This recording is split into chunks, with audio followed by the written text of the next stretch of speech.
ఈ స్టోరీ పేరు భయానక గ్రంథాలయంలో ఆవహించినటువంటి పుస్తకం అంటే హారర్ లైబ్రరీ. స్టోరీ నచ్చితే వీడియోకి లైక్ చేసి ఛానల్ని సబ్స్క్రైబ్ చేయండి. ఇక స్టోరీలోకి వెళ్తే ఇది ఒక పాత లైబ్రరీ యొక్క రహస్యం అన్నమాట. ఒక పట్టణం మధ్యలో ఒక పాత గ్రంథాలయం అయితే ఉండేది. పగలంతా జనాలతో ఉండే ఆ లైబ్రరీ రాత్రి 7 గంటలకు మూతపడుతుంది. అయితే రాత్రి ఆ పుస్తకాలు పేజీలు తిప్పేటువంటి శబ్దం అయితే వినిపిస్తుందని అక్కడ స్థానికులైతే చెబుతారు. చాలాసార్లు అక్కడ పనిచేసేటువంటి వాచ్మెన్లు స్టాఫ్ భయంతో ఆ ఉద్యోగాలను వదిలేసి పారిపోయారు. ఆ యొక్క లైబ్రరీలో శపించబడినటువంటి ఒక పుస్తకం ఉందని చాలామంది అంటూ ఉంటారు. ఎవరూ కూడా దానిని తాకకూడదు అనే ఒక నిబంధన కూడా అక్కడ ఉంది. కొందరైతే స్థానికులు ఆ కిటికీ దగ్గర నుంచి ఆ అల్మారా వైపు చూసినప్పుడు ఏవో నీడలు కదులుతున్నట్టు గమనించారని చెబుతున్నారు. క్రమంగా అది ఒక భయంకరమైనటువంటి రహస్యంలాగా మారిపోయింది. ఒకరోజు కొంతమంది విద్యార్థులు ఈ పుకారు నిజమా లేక అబద్ధమా తెలుసుకోవాలని నిర్ణయించుకున్నారు. రాత్రి 9 గంటలకు ఆ 4 విద్యార్థులు దొంగచాటుగా ఆ లైబ్రరీలోకి అయితే ప్రవేశిస్తారు. వారి చేతిలో ఫ్లాష్ లైట్లు పట్టుకుని లోపలికైతే వెళతారు. అక్కడ వారికి గదంతా పాత పుస్తకాల వాసనతో దుమ్ముతో నిండిపోయడం ఉండడం గమనిస్తారు. చివరికి వారు ఫోర్బిడెన్ అనే సెక్షన్లోకి చొరబడతారు. ఇక్కడ వారికి ఒక తాళం వేసినటువంటి అల్మారా అయితే కనిపిస్తుంది. ఆ యొక్క తాళం తీయగానే వారికి ఒక చల్లటి గాలి అయితే వీస్తుంది. లోపల వారికి ఒక ఆల్ లీఫ్ మ్యానోస్క్రిప్ట్ రక్తపు మరకలతో కప్పబడి ఉంటుంది. విద్యార్థులు దానిని బయటకు తీస్తారు.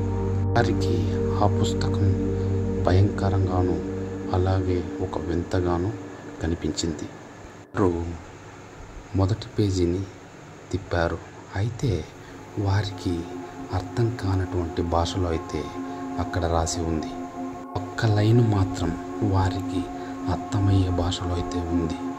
ఈ పుస్తకాన్ని చదివిన వారు ఆత్మలకు బందీలవుతారు అని వ్రాయబడింది.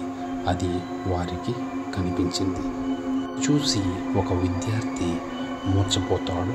అక్కడే ఒక విద్యార్థి చెవిలో ఇప్పుడే వెళ్ళిపో నువ్వు అనే శబ్దం అయితే చిన్నగా వినిపిస్తాయి. మూడో వాడికి అక్కడ ఉన్నటువంటి అద్దంలో తన ప్రతిబింబం తనకు కనిపించలేదట. 4వ వాడికి ఆ యొక్క పుస్తకంలో తన పేరు ఒక్క పేజీలో అయితే కనపడిందట. అలాంటి వింతలను చూసిన వారందరూ షాక్ గురయ్యారు. అయితే ఈ భయంతో వారు పుస్తకాన్ని తెరవకూడదు అని అనుకున్నారు. అయితే ఆ పుస్తకం వాటంతటా అవే పేజీలు తిప్పడం మొదలుపెట్టింది. ఆ యొక్క గది మొత్తం గాలి గర్జనతో నిండిపోయింది. ఇప్పుడు ఒక పాత వాచ్మెన్ అయితే అక్కడికి చేరుకుంటాడు. అక్కడికి చేరుకుని ఆ విద్యార్థులతో ఆ పుస్తకాన్ని వదిలేయండి అని గట్టిగా అయితే కేకలు వేస్తాడు. విద్యార్థులు ఆ వాచ్మ్యాన్ మాటలు విని పుస్తకాన్ని అయితే వదిలేస్తారు. వాచ్మ్యాన్ ఆ విద్యార్థులను బయటకు తీసుకువచ్చేస్తాడు. బయటకు వచ్చిన తరువాత ఆ విద్యార్థులకైతే జరిగిన నిజాలు చెబుతాడు. ఇప్పుడు జరిగింది ఇలా చెబుతాడు.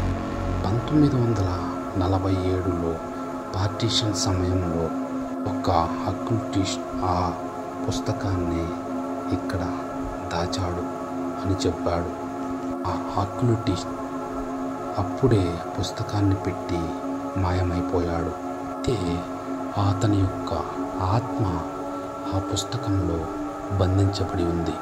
అప్పటి నుంచి ఆ పుస్తకాన్ని ఎవరైనా తాకితే వారిని ఆ షాడో అంటుకుంటుంది. ఆ విద్యార్థులకు చెబుతూనే వాచ్మన్ కళ్ళలో అయితే భయాన్ని గమనించారు ఆ యొక్క విద్యార్థులు తాము చేసిన తప్పును గ్రహించి అక్కడి నుంచి భయంతో బయటకు పారిపోతారు. అయితే అందులో ఒక విద్యార్థికి అనుమానం వస్తుంది, మనకి షాడో వస్తుందా అని. ఇప్పుడే ఆ విద్యార్థి గోడపై చూస్తాడు. అక్కడ ముగ్గురు యొక్క షాడో కనిపిస్తుంది. అయితే ఒక్కరి యొక్క షాడో మాత్రం కనిపించదు. చూసిన అతను గట్టిగా షాక్కు గురై కేకలు వేస్తారు. అయితే మిగిలిన వారందరూ అతన్ని బయటకు తీసుకెళ్ళిపోతారు. అప్పటి నుంచి అతని యొక్క కళ్ళల్లో వింత కులైతే కనిపించడం మొదలయ్యాయి. తను హాస్టల్కి వెళ్ళిన తర్వాత కూడా ప్రశాంతంగా అయితే ఉండలేకపోయాడు. యొక్క పుస్తకం శక్తి అనేది అతన్ని వదలలేకపోయింది. మరుసటి రోజు ఉదయం అతని బ్యాగ్లో ఆ పుస్తకం అయితే ఆ స్క్రిప్ట్ కనిపించింది. అయితే ఎవ్వరూ దానిని తీసి ఆ బ్యాగ్లో పెట్టలేదు. మళ్ళీ తనంతట తానే ఆ పుస్తకం పేజీలు అయితే తిప్పుకోసాగాయి. పుస్తకం పేజీలలో రక్తంతో రాసినటువంటి అక్షరాలైతే మెరుస్తూ కనబడింది. ఏ రోజు రాత్రి 12 గంటలకి అతని గదిలో లైట్స్ అన్నీ వాటంతటా అవే ఆగిపోయాయి. తలుపులన్నీ గట్టిగా మూసుకోసాగాయి. ఆ యొక్క గోడల మీద గట్టిగా అరుపుల శబ్దమైతే వినిపించసాగాయి. అప్పుడే ఆ పుస్తకం అయితే గాల్లో ఎగరడం మొదలయ్యింది. అప్పుడు అతని కళ్ళ ముందే రక్తంతో వ్రాయడం మొదలెట్టింది. వీటిలో స్పష్టంగా అయితే ఇలా కనిపించింది, నువ్వు ఇప్పటి నుంచి నాదానివి అని. ఆ మరుసటి రోజు నుంచి ఆ విద్యార్థి అయితే ఎవ్వరికీ కనిపించకుండా పోయాడు. చూసిన వారు హాస్టల్ మొత్తం భయంతో కేకలు వేయడం మొదలెట్టారు. అయితే అతని గది లోపల నుంచి లాక్ చేసి ఉంది. తలుపు బద్దలు కొట్టుకుని లోపలికి వెళితే లోపల గది మొత్తం ఖాళీగా అయితే ఉంది. కానీ ఆ స్క్రిప్ట్ పేపర్ అయితే మళ్ళీ కనిపించింది. అక్కడ ఉన్నటువంటి స్టాఫ్ తిరిగి ఆ స్క్రిప్ట్ ఉన్న పేపర్ని ఆ లైబ్రరీలో పెట్టేశారు. అప్పటి నుంచి దానిని ఎవరు తాకినా వారికి ఆ షాడో అంటుకుంటుందనే భయం అయితే ఉంది. అది నిజమైందని అందరికీ చెబుతూ ఉంటారు. ఇప్పటికీ ఆ లైబ్రరీలో రాత్రి సమయంలో శబ్దమైతే, అంటే పేజీలు తిప్పే శబ్దమైతే వినబడుతూనే ఉంటాయట. అప్పటి నుంచి అందరూ ఆ కర్సడ్ మాన్యువల్ స్క్రిప్ట్ని ఆవాహించిన పుస్తకము అని పిలుస్తారట. ఈ పుస్తకం ఇంకా ఆ గ్రంథాలయంలోనే దాగి ఉందని పుకారైతే ఉంది. ఈ స్టోరీ మీకు ఎలా అనిపించింది? ఈ స్టోరీ మీకు నచ్చినట్లయితే మన వీడియోకి ఒక లైక్ చేసి ఛానల్ని సబ్స్క్రైబ్ చేయండి. Thank you for watching.